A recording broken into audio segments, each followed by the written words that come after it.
Hi everybody, my name is Khadija. My name is Ophelia. And today we're going to talk about relative clause. Okay, right now is the table of content. First one is relative clause. Second, defining and no defining. The third is relative pronouns. The relative clause. Relative clause identifies or gives information about someone or something in the main clause. Introduced by relative pronouns such as that, which, or who. Here are some examples. Garibaldi.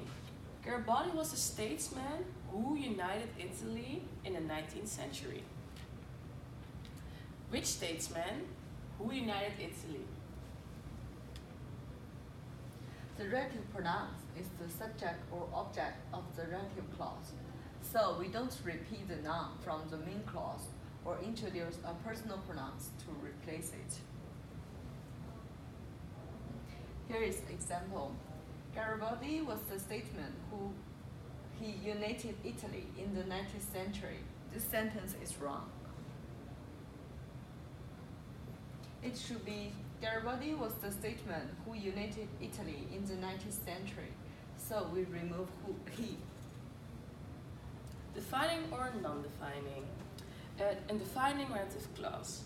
A defining relative clause identifies or classifies a noun or pronoun in the main clause. A non-defining relative clause gives extra information about a noun or a pronoun in the main clause. It doesn't define or classify. The main clause still makes sense without it. Here are some examples. For the defining relative clause, identify. Is this the book that you were looking for? And then for the non-defining, we have Napoleon Bonaparte. Napoleon Bonaparte was France's greatest military leader. Here's classifying. Would all those who have booked a dinner please go to the restaurant? And for the non-defining relative clause, with extra information, Napoleon Bonaparte was born in Corsica. Napoleon Bonaparte, who was born in Corsica, was the greatest military leader. So in the non-defining relative clause, you can see that the part who was born in Corsica gives extra information. And a picture of Napoleon. So defining relative clause. The defining relative clause gives information which is necessary for the sense of the sentence. We often use this clause to describe an important quality of something or someone. Here are some examples. Van Gogh was an artist who used a lot of vibrant colors. And no defining relative clause. We can also use no defining relative clause to show consecutive actions. We always use relative pronouns such as which, who to introduce no defining relative clause. And there is examples.